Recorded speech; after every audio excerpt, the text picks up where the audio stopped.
इसी प्रकार जो भक्त इस जड़ जिह्वा में नाम की रगड़ पैदा करते हैं तो इसे आध्यात्मिक अग्नि पैदा हो जाती है। ये बिजली पैदा करो, बिजली। तुम्हारे अंदर वो सामर्थ्य है कि तुम ये आध्यात्मिक शक्ति प्रकाशित कर सकते हो। यदि भगवान को माता माना जाए तो भगवान माता रूप में अनुभव देते हैं, भगवान को पिता माना जाए तो भगवान पिता रूप में अनुभव देते हैं। अरे और तो और बात जाने दो, यदि भगवान को नौकर मान लो तो वो नौकर भी बताते हैं। जहां अर्जुन जी की पादुकाएं हैं वहां भगवान बैठे हैं, और जहां भगवान की पादुकाएं रखने की चौकी होती है वहां भगवान शंकर सनकादि नमन करते हैं।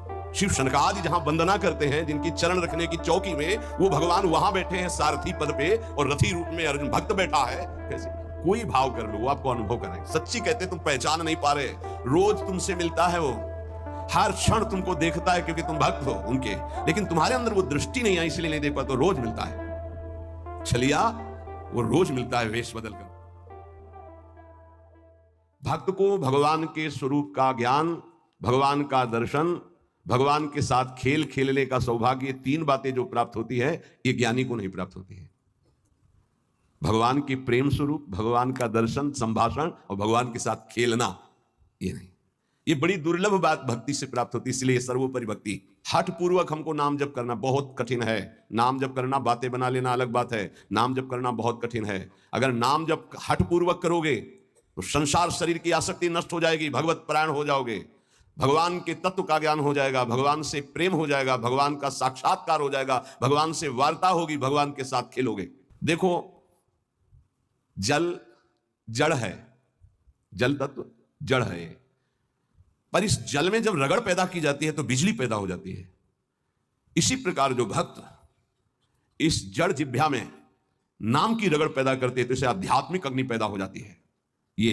यही सब पापों को भस्म करके, संचित कर्म को भस्म करके ये भगवत प्राप्ति कराती है, ये समस्त विकारों पर विजय प्राप्त कराते हैं। जड़ जिह्वा पे जैसे बिजली घर्षण के द्वारा पैदा होती है, जल में जल का परस्पर घर्षण होता है, उससे बिजली पैदा हो जाती है। ऐसे जिह्वा और नाम का घर्षण होता है तो एक आध्यात्मिक शक्ति पैदा होती है जो समस्त कामनाओं पर विजय प्राप्त कराती है, जो माया को पराजित करके भगवत साक्षात्कार कराती है। बात को पकड़ो। हमारा मन जो चाहता है वो करवा लेता, हमें सामर्थ्य नहीं, वो सामर्थ्य नहीं। देखो ना बिजली कहां पैदा हुई, कहां तक प्रकाश कर रही है।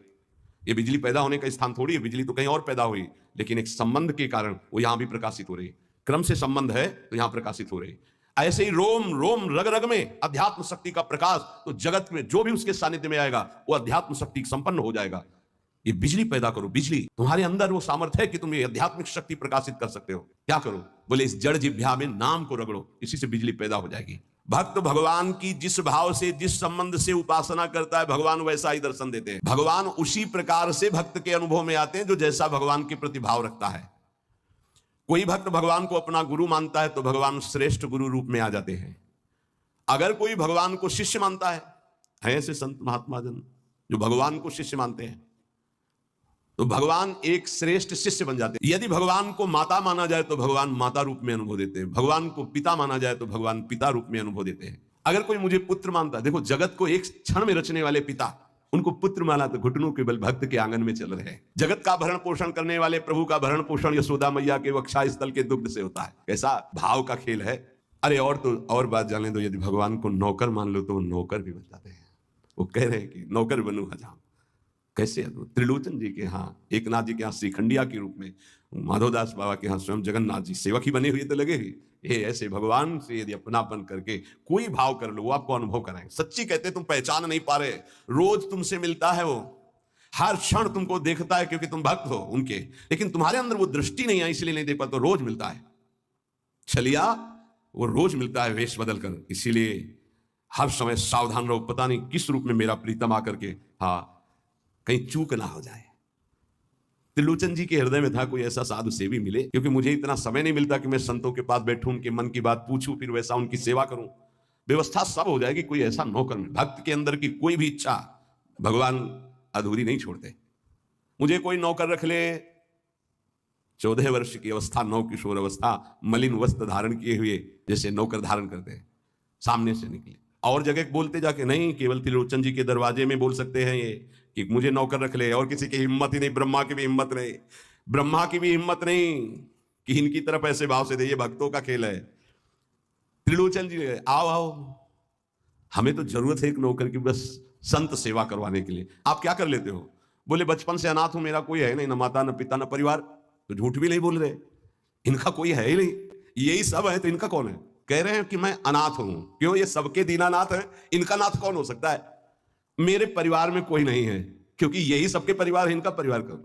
चराचर जगत वही खुद बने हुए हैं। मेरे माता पिता नहीं, क्योंकि सबके माता पिता है। तो बचपन से हमको सेवा में बड़ी प्रवीणता है, हर कला हमको आती, पर साधु सेवा विशेष हमें रुचिकर है।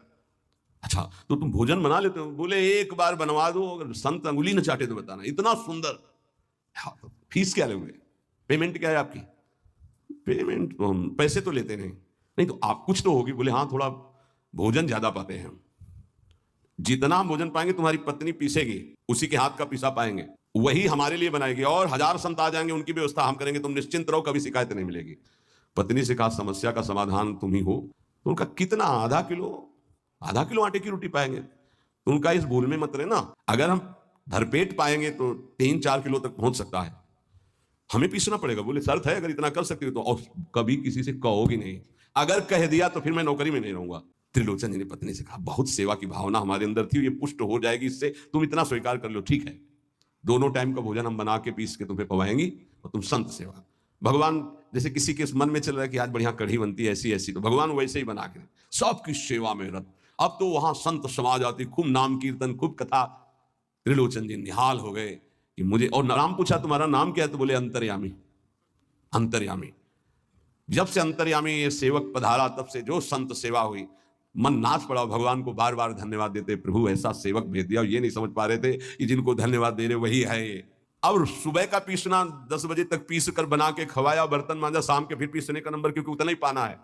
वर्ष भर हो गया, कहीं जाने को नहीं मिला। एक दिन आया कि दोपहर थोड़ा समय में तो निकले, बगल में पड़ोसन मित्र थी उसके, वो गए। तो उन्होंने कहा कि बहन बहुत दुबली हो रही हो, कुछ बात तो है ही है। तो उन्होंने कहा कि कहना नहीं। मैं बोले दीदी तुम विश्वास मानो, कभी कहा है हमने? बोले एक नौकर आया है, बहुत सेवा करता है पर खाता बहुत है, और उसको बना बना के हम ही को खवाना होता है, इसलिए हम दुबली भी हो गए, तुमसे मिलने भी नहीं आ पाए। लेकिन कहना नहीं, वो चला जाएगा। जब लौट के आई तो हाँ नहीं थे, अंतर्यामी भगवान नहीं। त्रिलोचन जी तो हाँ अंतर्यामी कहाँ गए? खूब ढूंढा, नहीं मिले, बहुत विकल होकर रो रहे थे। उसी समय उसी रूप में भगवान प्रकट हुए। मालिक, अरे अंतर्यामी। जो ही नजदीक जाने की कोशिश तो देखा ललित त्रिभंगी भगवान से, प्रभु आप। बोले मैं ही तो था, तुम क्या समझते तुम्हारा कोई और नौकर था? मैं ही नौकर था, मैं तुम्हारी इच्छा की पूर्ति के लिए स्वयं नौकर बना हुआ। अगर आपका भाव बन जाए भगवान के प्रति, तो भगवान नौकर बन जाए। देख लो, जहां अर्जुन जी की पादुकाएं हैं वहां भगवान बैठे हैं, और जहां भगवान की पादुकाएं रखने की चौकी होती वहां भगवान शंकर सनकादि नमन करते हैं। शिव शनकादि जहां वंदना करते हैं, जिनकी चरण रखने की चौकी में, वो भगवान वहां बैठे हैं सारथी पद पे, और रथी रूप में अर्जुन भक्त बैठा है। जो भगवान को दोस्त मानता है तो भगवान दोस्त बन जाते हैं। जो भगवान के लिए जितना व्याकुल